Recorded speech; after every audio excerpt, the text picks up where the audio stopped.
அன்பு தமிழ் நெஞ்சங்களுக்கு வணக்கம். ஃபர்ஸ்ட் ஷோ நிகழ்ச்சிக்கு உங்களை அன்போடு வரவேற்கின்றேன். இன்றைய ஃபர்ஸ்ட் ஷோ நிகழ்ச்சியில படையாண்ட மாவீரா திரைப்படத்தின் திரை விமர்சனத்தை தெரிந்து கொள்ள போகிறோம். வாங்க நிகழ்ச்சிக்கு போவோம். இந்த படத்தின் கதை காடுவெட்டி குரு அவர்களின் வாழ்க்கை வரலாற்றை தழுவி கொஞ்சம் கற்பனை கலந்து எடுத்திருக்கிறார்கள். அது பரபரப்பாகவும் விறுவிறுப்பாகவும் இருக்கிறது. என்கவுண்டர் ஸ்பெஷலிஸ்டாக இருக்கின்ற பிரபாகருக்கு ஒரு அசைன்மெண்ட் கிடைக்கிறது. அதை வெற்றிகரமாக முடிக்கிறார். அதன் பிறகு அவருக்கு பதவி உயர்வு கிடைத்து எஸ்பியாக வெற்றி கொண்டான் காவல் நிலையத்துக்கு வர்றாரு. வந்து பார்த்தா போலீஸ் ஸ்டேஷன் உடைஞ்சி செதஞ்சு போய் கிடக்குது. ஏற்கனவே இன்ஸ்பெக்டர், அங்க உள்ள அதிகாரிகள் எல்லாரும் அடிபட்டு ரொம்ப மோசமா இருப்பாங்க. அவங்களெல்லாம் தட்டி எழுப்பி என்ன விஷயம் நடந்தது அப்படின்னு கேட்டா எல்லாம் காடுவெட்டி குருவால தான் நடந்தது அப்படின்னு சொல்றாங்க. என்னது, நான் இன்சார்ஜ் எடுத்திருக்கின்ற இந்த ஏரியாவில் ஒரு போலீஸ் ஸ்டேஷனை தரைமட்டமாக்கி இருக்கான் அப்படின்னா அவன் யாரு? இளவரசும் ஒரு போலீஸ். அவர் சொல்லுவாரு காடுவெட்டி குரு யாரு, எப்படி பிறந்தாரு, அவங்க தாத்தா எப்படி மக்களுக்கு உதவியா இருந்தாரு, அவங்க அப்பா எப்படி ஊருக்கு உதவியாக இருந்தாரு, கல்வி நிலையம் வச்சு கொடுத்தாரு, இப்படி பல விஷயங்களை இளவரசு சொல்றாரு. இதெல்லாம் கேட்டுட்டு அவன் புராணத்தை கேட்க நான் வரல, அவன் அக்கீஸ்ட் தானே, எத்தனை கொலை பண்ணியிருக்கான், எத்தனை மர்டர் பண்ணியிருக்கான், அதை முதல்ல சொல்லுங்க அப்படின்னு சொல்றாரு. அதன் பிறகு காடுவெட்டி குரு யாரு, அவர் என்னெல்லாம் செஞ்சாரு, அவருடைய சாதனை என்ன, கஷ்டம் என்ன, போராட்டம் என்ன, இது எல்லாத்தையுமே இளவரசர் சொல்றாரு. இளவரசர் சொல்ல சொல்ல பிரபாகர் கேட்கிறாரு. காடுவெட்டி குருவாக கௌதமன் நடிச்சிருக்காரு இல்லையா, அவரை பத்தி விசாரிக்கிறாரு. எல்லா விவரத்தையும் சொல்றாரு. கௌதமோட அப்பா சமுத்திரக்கனி உழைக்கும் மக்களுக்கு ஆதரவா இருக்கிறாரு. அவர்களுடைய பிரச்சனை எல்லாம் தலையிடுறாரு. இது அந்த ஊர் பண்ணையாரு ஆடுகள நிறையனுக்கு பிடிக்காது. ரெண்டு பேரும் மோதிக்குவாங்க. ஒரு கட்டத்துல சமரசம்னு சொல்லி அழைச்சிட்டு போய் பஞ்சாயத்து பண்றேன்னு சொல்லி தன்னோட ஆட்களையும் வர வைத்து சமுத்திரக்கனியை கொல்றாரு. ஆடுகளம் நிறையன் கொல்றாரு. சமுத்திரக்கனி இறந்துறாரு. சரண்யா பொண்ணுனுக்கு குழந்தைங்களாம் சின்ன பிள்ளையா இருக்கு, குழந்தைங்கூட்டாளி இல்லை.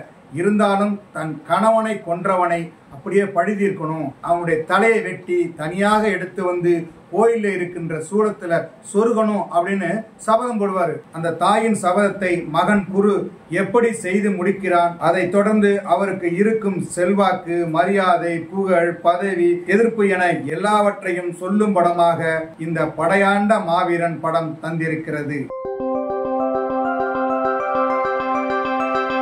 இந்த படத்தில் காடுவெட்டி குரு என்கிற கதாபாத்திரத்தில் வா கௌதமன் நடித்திருக்கிறார். அந்த கதாபாத்திரத்திற்காக நிறைய கஷ்டப்பட்டிருக்கிறார் என்பதை படத்தை பார்க்கும் போது தெரிகிறது. ஆக்ஷன் காட்சிகளில் அதிர வைக்கிறார். வசன காட்சிகளில் எரிமலையாய் வெடித்திருக்கிறார். சிங்கத்தோட கோயிலே போய் அங்க இருந்து சிங்கத்தையே எதிர்க்கின்ற வேடம், ஒரு சவாலான வேடம். அதை கம்பீரமாக செய்து கைதட்டல் அள்ளுகிறார் வா கௌதமன். பாடல் காட்சிகளிலும் சண்டை காட்சிகளிலும் சில வசன காட்சிகளிலும் நடிகர் விஜயகாந்தை ஞாபகப்படுத்துகிறார். அவருடைய உழைப்பு, ஈடுபாடு, திறமை இதெல்லாம் படத்துல இருக்குது.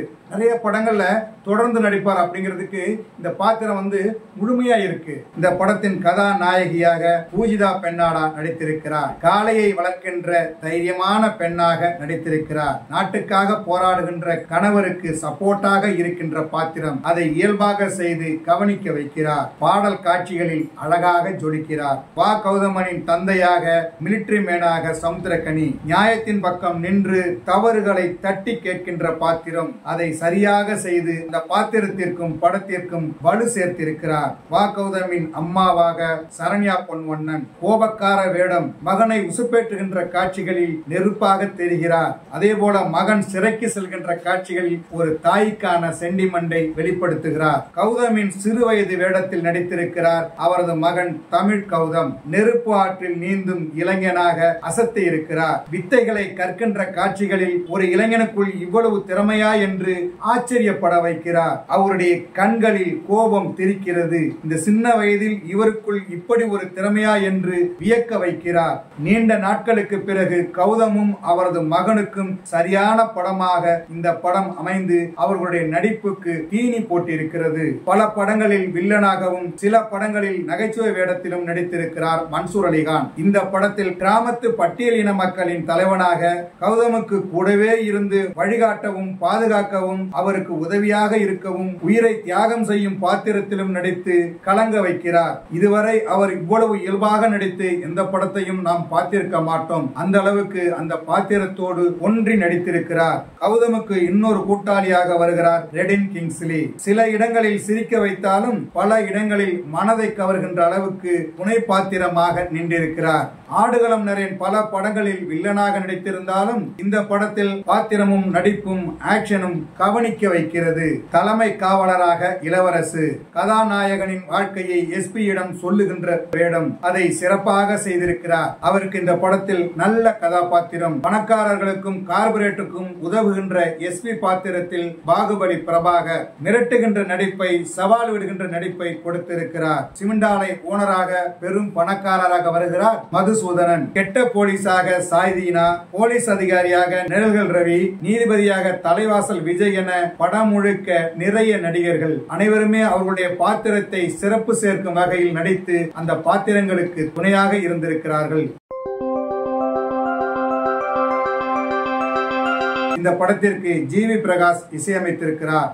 பாடல்களை கவி பேரரசு எழுதியிருக்கிறார். காதல் பாடலை தவிர மற்ற பாடல்கள் அனைத்தும் சாதாரண மனிதனை எரிமலையாய் வெடிக்க வைக்கின்ற பாடல்கள். அதே போல சாம்சியஸ் படம் தொடங்கிய போது ஒரு ஊரையே காலி செய்வார்கள். அந்த காட்சியில் அவருடைய இசை தொடங்கும். அப்போது தொடங்குகின்ற பதட்டம் படம் முடிகின்ற வரையிலும் நீள்கிறது.